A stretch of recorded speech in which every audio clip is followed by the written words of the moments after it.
baby. Rivalry week, and we come up on top, Rams Nation. Welcome back to another post-game reaction here on the Rams Up Podcast Network. I'm Ian. That's Mark. That's Paul. W's up in the Bay or Santa Clara, wherever the hell that is. They claim San Francisco 49ers, as I tease them there. But, gentlemen, Rams Nation, how we doing? Man, that was fun. It really wasn't fun.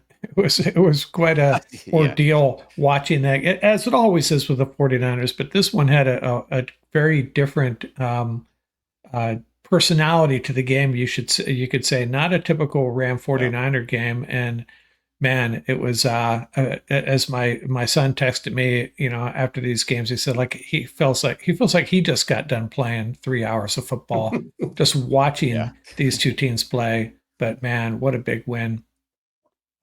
Yeah, what about you, Paul? How you feeling, dude? It was a clutch win. It sets up the schedule perfectly now. So hopefully the Packers take care of business, and they're after the 15th. The Rams will be sitting in first place. Yeah, I mean, I was stressed the entire game, and like we predicted in our roundtable keys to victory episode, we all thought it would be a tight victory if it was to be a victory.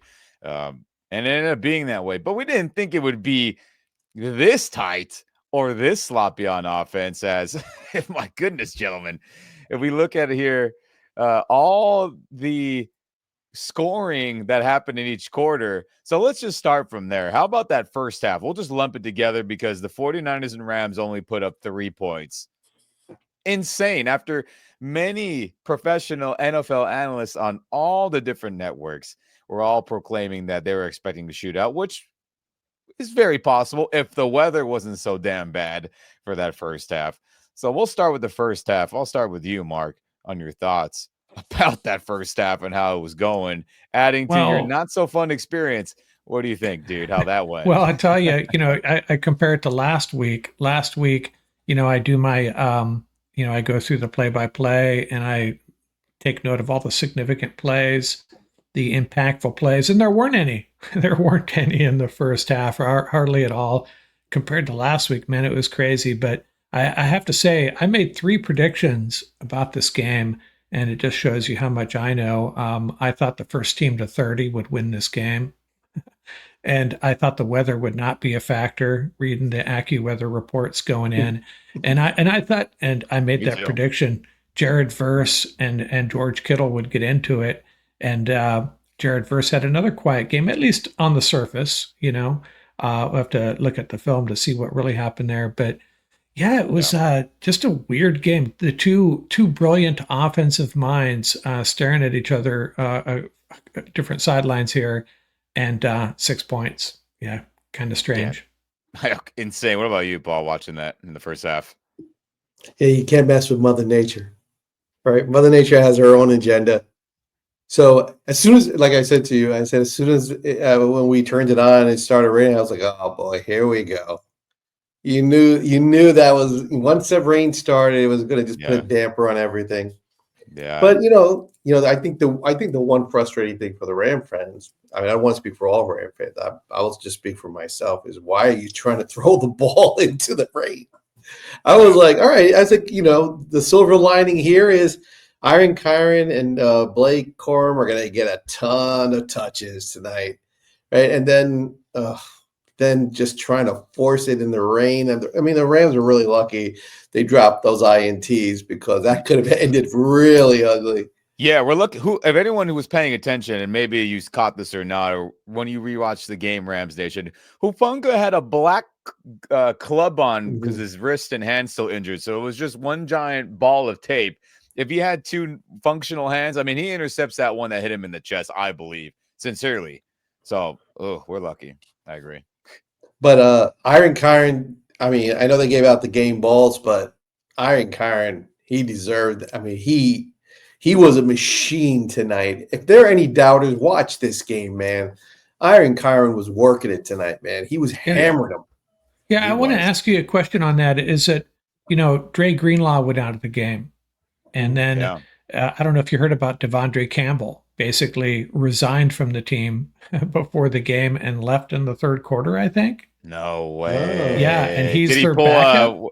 who did that for I the Colts? I know people will remember if I look it up. Retired during the Davis. game. Yeah. Something Davis, yeah, right? yeah, Yeah. Jesus. yeah. We get another one So of those? Crazy. We're yeah, breaking so the yeah, Niners' what will out here, man.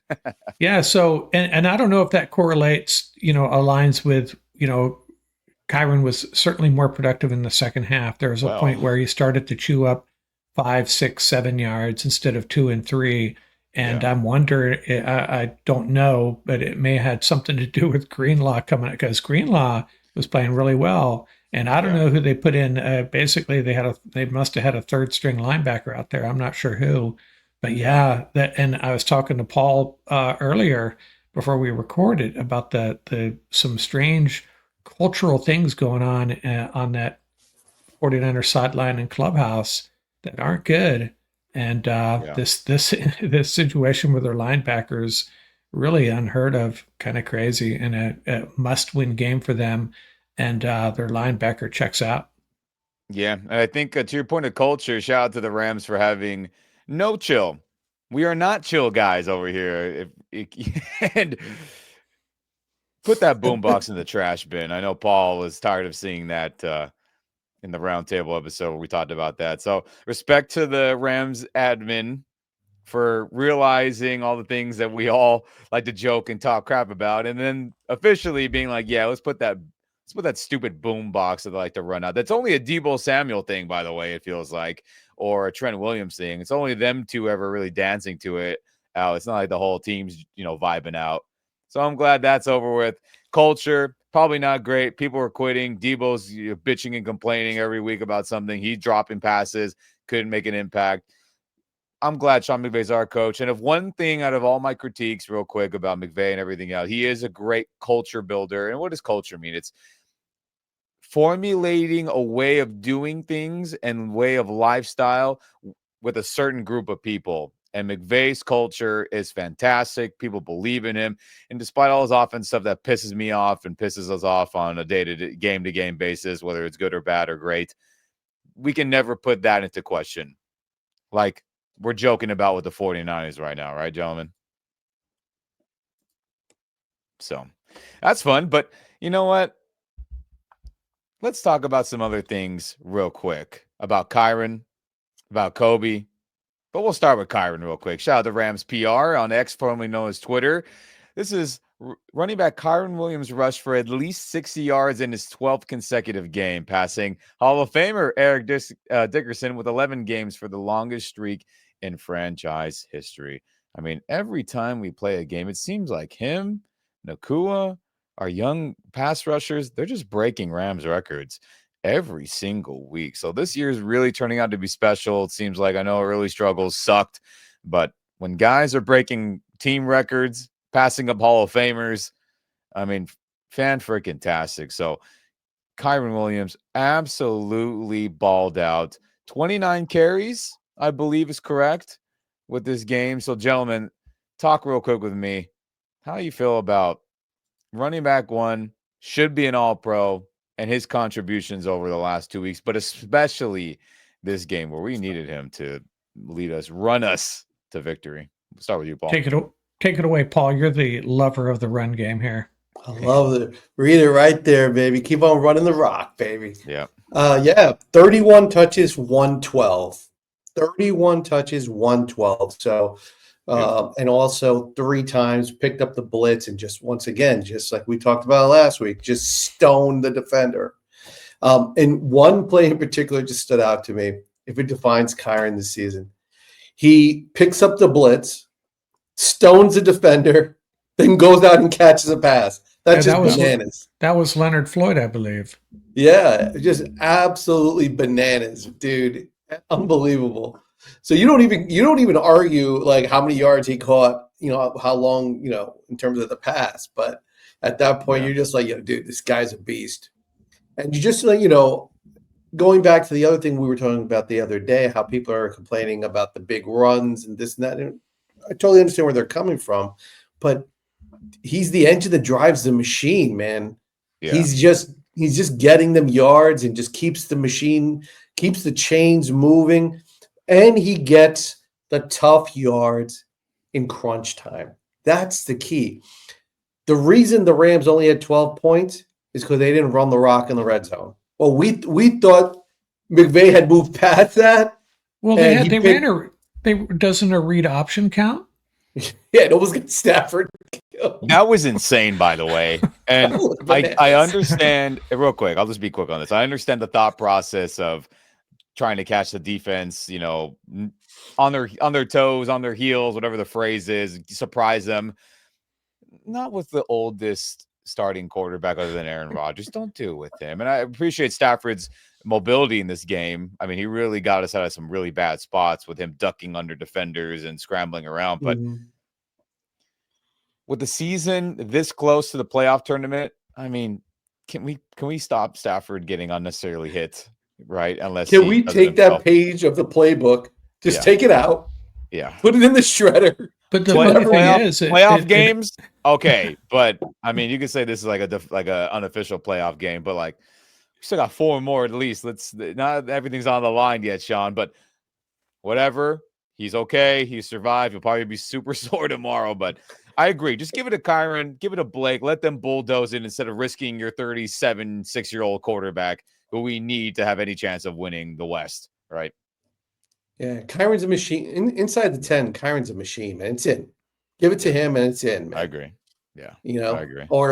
Or the plays that they've been running with the half roll to D-Rob or to Puka or to Cup. It's been working. But, I always say take the path of least resistance, man.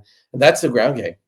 Yeah. What's interesting about today's game, it shows you as much as McVay tried to deviate from that, right? Even Herb Street even commented on that.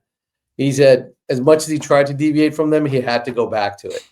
I think that's just the reality of it. So there's what you want to do versus what the team is telling you, indirectly of what works, right? And it was it's not like the team is saying they don't want to throw the ball, but establish the ground game and play action them to death. That's what's been working. You don't have to like reinvent the wheel, but it was great to watch the running game go to work again. Yeah, I agree. What about you, Mark? Any quick thoughts on that? Well, yeah, it was, there was a point in the game where I actually was thinking, we just need to start pushing the ball downfield to get vertical. And I wasn't really expecting them to do that. We had the big play to Puka, which was one of the biggest plays of the game. But, it was frustrating early in the game because we weren't really moving the ball well on the ground, and I thought they might get away from it. So maybe they saw what was going on with Greenlaw and whatever the linebacker situation was there, because, those linebackers, those 49er linebackers make it really difficult, and their safeties as well, to move the ball consistently on the ground. But we figured something out. I don't know if it was their manpower shortage in the second half or schematics. I don't know, but I was glad they stuck with the run. So that was good to see. And I also have to say, maybe it's a good segue. I don't know if you guys wanted to talk about this, but that pass to Parkinson, that third down pass to Parkinson, those are the type of plays that they should be there. They should, we don't go to our tight ends, which makes it even more likely that maybe that's the master plan late in the year, and no one's going to expect us to go to our tight ends in critical situations. So it was nice to see our tight ends really contribute too. I agree. So let's just talk about some key moments there. Stafford to Puka, the third down completion you're talking to Parkinson. I think of the other completions to Hunter Long that you had pointed out before we started recording, Paul. I mean, there was just these big plays that needed to happen for this thing to go down. And speak to that, Paul, on the tight end stuff that was happening late in the game, because that was huge. Third down to Parkinson, and then the other ones to Hunter Long and other moments where they were making some catches. Not even maybe getting like the oh my God yardage, but enough you were like, that was a critical 6, 7, 8 yards they got there to keep this drive going when, the offense just was having a stinker up until those points. Yeah, the physicality in the air attack also comes from, you got We have really good tight ends. I got to say, I loved the way Hunter Long played today. Right from in a game like this, right? We were talking about it's going to be a street fight. It's going to be a street fight. You always look to see like that first possession, who from the gate is already ready to go, right? Not the guy who's going to warm up, but the guy from the gate who's ready to go. And you could just see it. Hunter Long, he had the jump in his step. He was locking horns.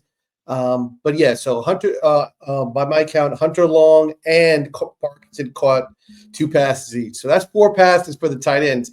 In the Rams offense, that's a ton, right? Yeah, that's an absolute ton. So, and it was late in the game too, as well. So, I mean, it's a nice way. It's like sort of a controlled handoff. I always like to say when you throw it at the tight end with the 3 yards downfield, and just let them put their head down and bull forward. So. Yeah. And I think, honestly, I think Hunter Long is I think he's going to get a bunch of playing time. I don't know what they're going to do when Higgs gets back, but all of a sudden now that tight end situation is going to look real interesting. Yeah. Yeah. And by the way, I just wanted to point out the reason, if you're not a Ram fan, you might be wondering, why do I have Karty's 48-yard field goal as a key moment? But if you've been watching this team, all year long, that was a big moment for me because I at least felt like our kicker might be a contributor tonight, and it turned out he was in that first field goal.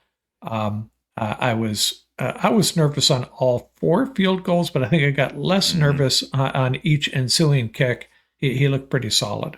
He did. Well, Karty and his family grew up 49ers fans. I mean, that was pretty obvious in the draft process where they kept mentioning that when he got selected by the Rams. But, we got to call ourselves out here. I think we all agreed on this in our Keys to Victory episode. We all said, don't let Karty decide the game. We all said, keep it out of his hands or his legs, his foot. And we said, don't let it come down to that. And what a complete opposite turn of events it was. And I'm happy that he looked confident. But, hey, he's got that hometown energy, right? It's his first game playing against the team he was rooting for in their stadium within the general area where he's from in Northern California.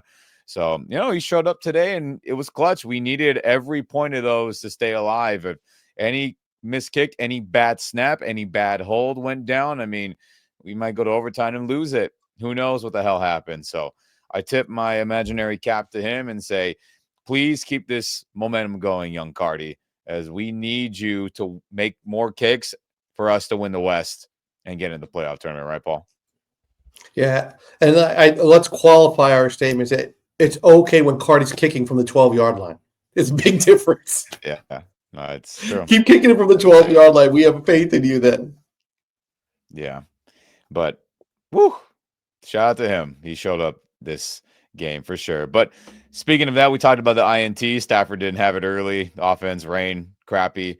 But D. Will's interception late in the game after Rams Nation on all of the Rams internet universe has been hammering him the last couple of weeks. And, he hasn't had his best moments. A.J. Brown, he had some bad moments against the Saints.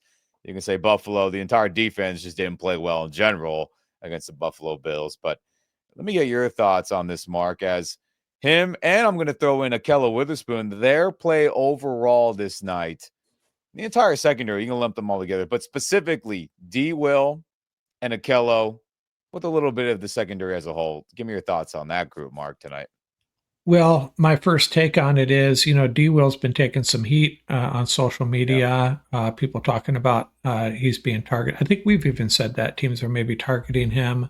And it was just nice to see him make a big play. And Ahkello had like 3 or 4 really big plays. And those are, and I have a feeling in this game, the refs were not going to be throwing PIs unless it was really, really obvious, because I think there were a few on both sides where they in other games they might have thrown it. And I'm glad they didn't, because sometimes they make it so difficult for defensive backs to do their job. It's almost impossible. And in this game, and Quentin Lake had some plays too. But I've always been a D. Will fan ever since that. Me too. that pick six in Seattle. He's been one of my guys, so this was another big play for him. So that's kind of cool. Yeah, that's good. What about you, Paul? Kello, D. Will, secondary as a whole. Yeah, when we did our last roundtable, that's what we said. We said this cornerback room is a lot better than the way they've been playing, right? So they showed up.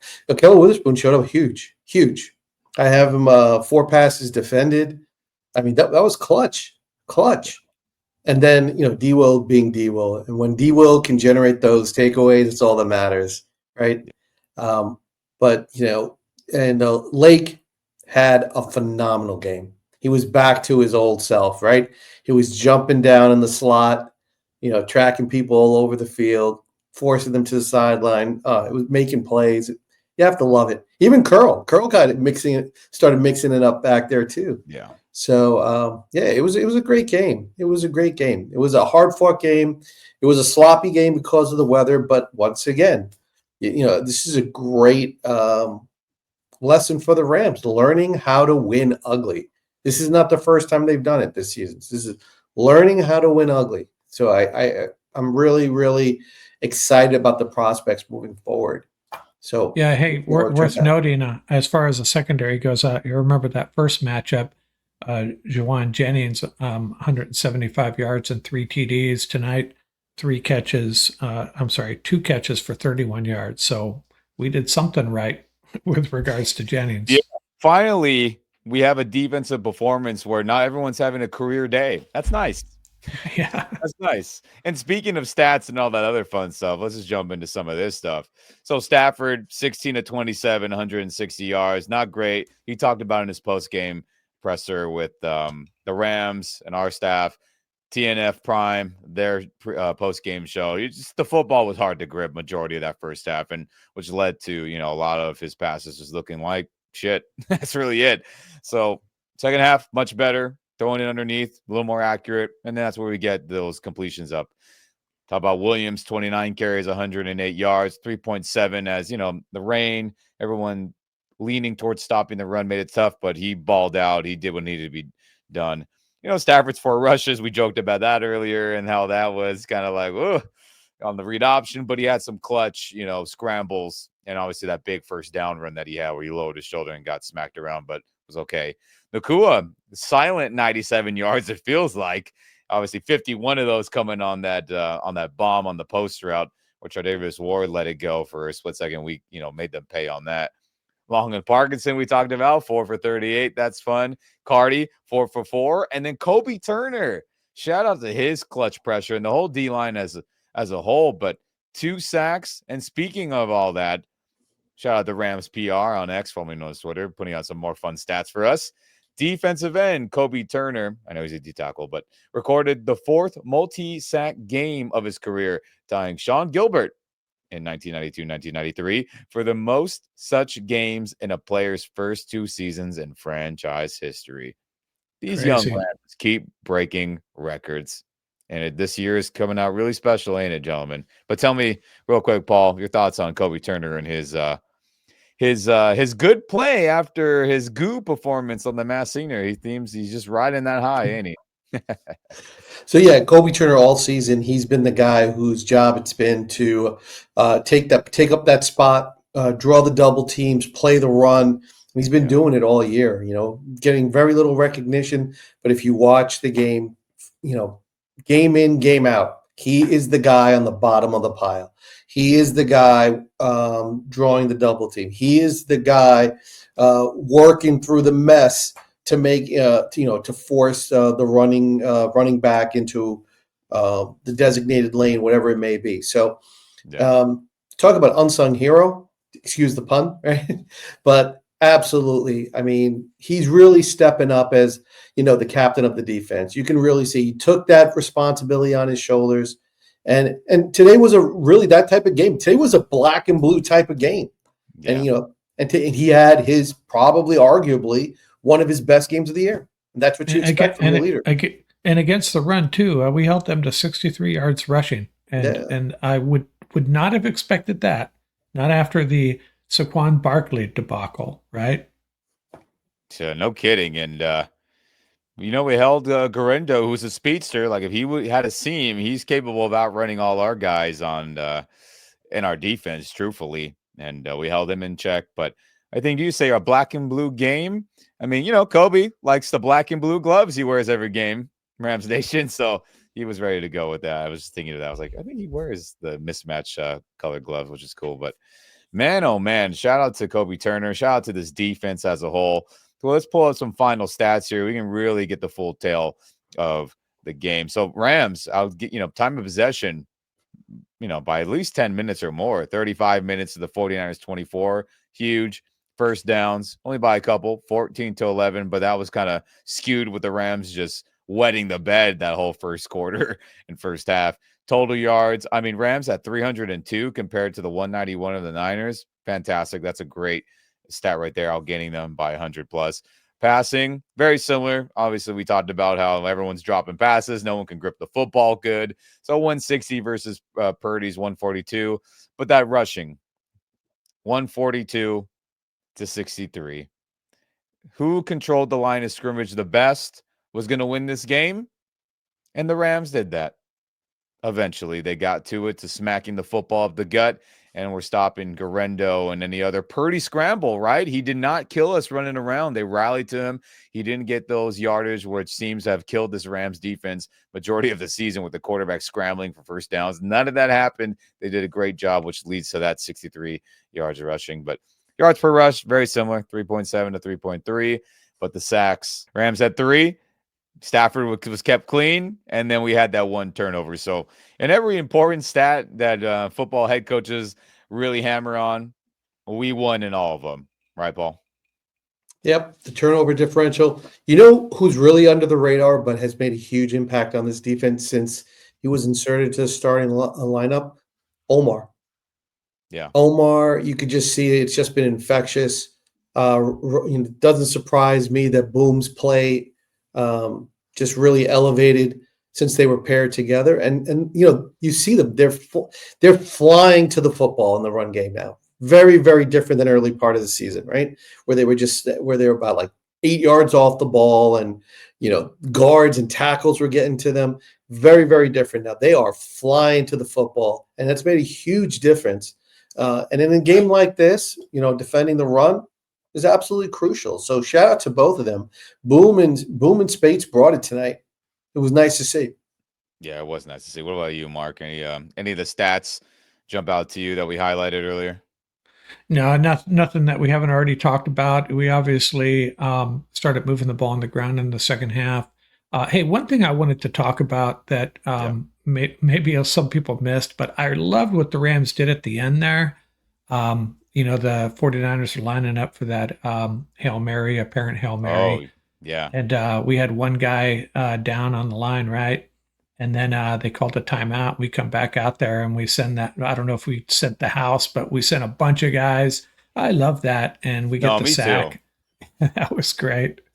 Yeah, me too. I love that because you know what? That's shout out to the Rams coaching staff on defense. I tip my cap to Shula and everyone out there for coming up and getting these guys ready to play good defensive football today. But in that specific scenario, I also will tip my cap again for seeing how the Bears debacle against Washington, where they only rushed a couple dudes and let Jaden Daniels scramble around for felt like 10 seconds at least and have time to survey the field and make a chuck downfield. Rams are like, nope, we're not losing on that type of bull BS. And we're going to get pressure on Purdy and make him chuck it early or not chuck it at all and get the sack. So I really like that. I really like them being aggressive and saying, no. You're not going to have time to survey and throw a jump ball to Kittle or let a tip get, possibly caught Bears commander style early this year. They're like, no, we're going to make him throw it soon, early. And if he does chuck it, it's not going to be in the end zone. And if we do get home, like we did to, in that last play, then sayonara, get the broomsticks out. We'll see you next season. And I really appreciated that. What say you, Paul? Yeah, on a sloppy field, anything can happen. We saw that with that kickoff return, right, where Debo took it up the left sideline, right? So it gave them like unnecessarily great position. Once again, a very undisciplined penalty on the sideline, right? But anything can happen on a sloppy field. So, right, being able to end the game, and let's just call it a day and get back to nice weather, which now coming to New York may not necessarily be the case, Yeah, right? we'll talk about that So, later down the week, but yeah, so I mean, these are the little things that matter, and that's the next part. So McVay said something at the press conference that I love. We had talked about that upward trajectory. He used those exact same words. That's exactly what he says. He says getting our guys to have that upward trajectory. That's exactly right. You want to go into the playoffs on a high note, right? And that's hopefully what we're going to see down the stretch. The great thing about the end of this season is that every game matters. So it's going to keep the Rams in that mode of meaningful games. Stafford said it best at the presser at the close of this game. He said, I played a bunch of seasons where December didn't matter, where it was meaningless. So he is telling everybody this matters to him. And he's probably telling people in the locker room, hey, this matters to me because I spent how many years, right, just sitting back in December was meaningless. So I think that was a huge statement. I mean, he's such an underrated leader, right? You talk about it. He's just such an underrated leader.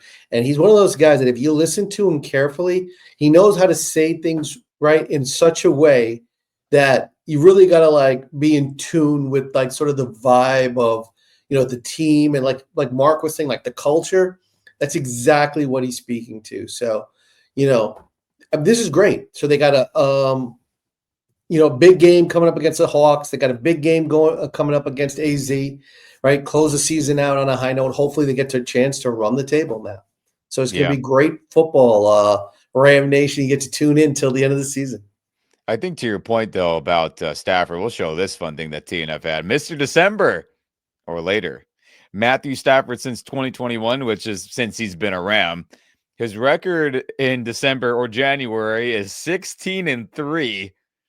Touchdown to interceptions is 40-13. That's an MVP worthy season right there of stats, right?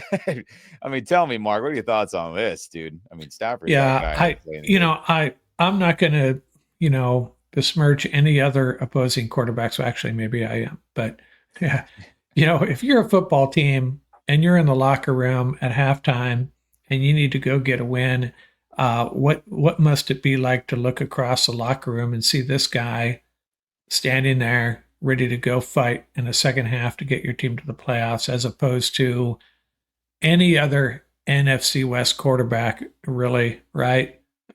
Who do you want leading your team out of the locker room in a 3-3 tie with your season on the line? And it's Matthew Stafford. It's not even anyone that's thinking that they'd rather have Brock Purdy, Kyler Murray, or Geno Smith, or just about any other NFC quarterback. I was going to say, how about the whole conference? This whole playoff bracket that we're trying to get in. There's no quarterback that could be clutch like him. Yeah, I mean, the AFC is a different story. There's some guys over there. There's some studs over there, but the NFC, no, it's Matthew Stafford.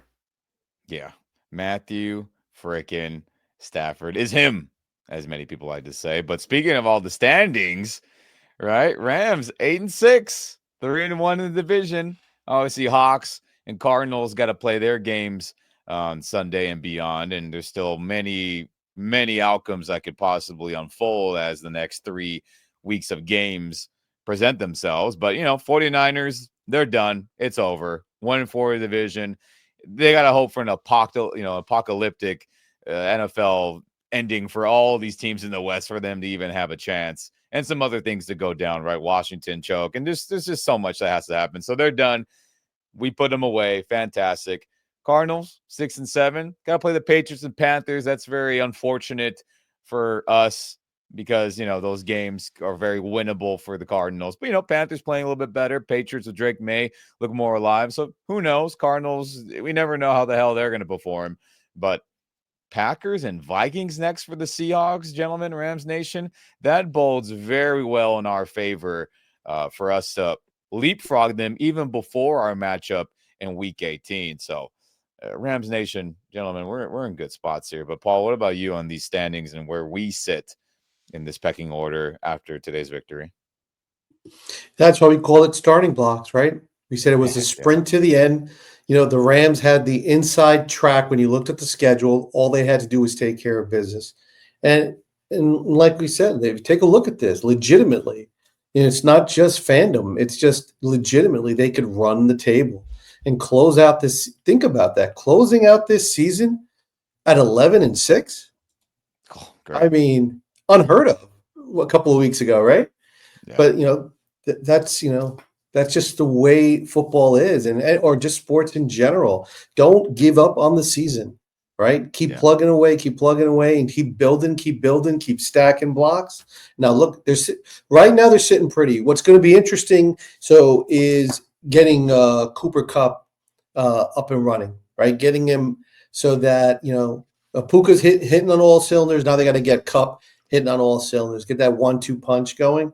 Because when you start talking about clutch, you gotta start mentioning King Kupp, because if they can get him up and running where he's hitting on all cylinders, man, that's going to be some offense going into the playoffs. Yes, it will. Yes, it will. What about your thoughts on this, Mark? Well, I think one thing we shouldn't overlook is the danger that the Cardinals present. They could very easily get to 8-7, and they have us. That's a game where we might have to win that one. We might have to win that one. They're one up on us already, so don't discount the Cardinals. I know they've lost 3 straight, and I might be more worried about them right now than the Seahawks. But hey, we got to play these games. I could see the Seahawks going 0-2 here, and the Cardinals going 2-0. And where does that leave us? It means we have to beat the Cardinals. Yeah. So don't forget about that.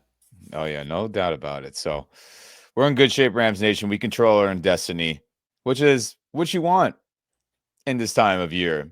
You want your team to have a chance. You want your team to be playing meaningful games. You want to have hope and passion when you watch these games week in and week out into the holidays and into the new year. So our Los Angeles Rams are doing that, no matter they're dropping 44 or they're dropping 12. We just want them to win and get in and represent the Western Division here in the NFC. But man, oh man, Rams win, everyone. What a great victory this was, despite the score. Defense showed up. Offense, we know, can get together whenever they can. And the boom box is in the bin. Finally, I'm tired of seeing that dumb crap every season when they come out to play us. So I'm glad 49er Red boom box in the bin there. But never forget, when you run the damn ball, good things happen. And I think this is the formula that should have been the formula all year, but we're getting it done at the most important time of the month, and we're getting victories because of it. But before we get out of here, gentlemen, any final thoughts from you guys on this victory, this big victory, sincerely, on Thursday Night Football? We'll start with you, Mark. I just want to point out that if you do scoreboard push-ups against the Bills, you're pushing 300. Tonight, I got 30 in the books, so I got to work out tomorrow. Not bad, not bad. What about you, Paul? Well, that's why Mark's just like totally Diesel. So you call him Mark Diesel, right? Yeah, we need that on your lower third name now. We need Mark or Mark Diesel Rams up. That's what we need. That's it. But like I said, this is once again that upward trajectory. These tough games, building in these young players the ability to withstand pressure. Right. I mean, today was it was a close game. So it wasn't the cleanest game. Was a sloppy game to some degree, not just the weather, but the play because of the weather and a lot of other factors. But they didn't do anything to lose the game. No major blunders that basically gave the game away. So little bit by little bit, you're seeing these type of games. We know that the veterans are going to come through. The Rams know that. I think moving forward, like the eyeball test is really on, how are the youngins doing? How are they holding up? In this situation. So far, so good. Like I said, it's exciting. Every game matters till the end, and then the playoffs, and you could just wipe the board clean because it's a fresh start. Yep. Man, oh man, gentlemen, I'll enjoy this, not having to stress on Sunday thinking about our game, right? Nice, relaxing Sunday. I probably have to Probably get dragged out shopping, actually. That's fair. That's a better stress than worrying about the Rams on Sunday. So be it, right? But very liberating, and I hope you all feel the same, Rams Nation. Thanks for tuning in this post-game reaction here on the Rams Up Podcast Network. I'm Ian. That's Mark. That's Paul. Rams win, baby, on Thursday Night Football versus the San Francisco 49ers, and they sweep them for the 2024 season, and we hope to see more of that in the very near future with future matchups with them. But that'll do it here. Like, subscribe, share this video with all your fellow football fans, your Rams fans, and we want to hear from you. How do you feel about how the Rams won this game, and how do you feel about them moving forward for the final stretch run to hopefully win the NFC West and get in the playoff tournament? Let us know in the comments. But that'll do it from us. Peace. Right. Feed the ground game. Boom, boom, boom. And enjoy the break. Yes, enjoy Family that, forever. Nation.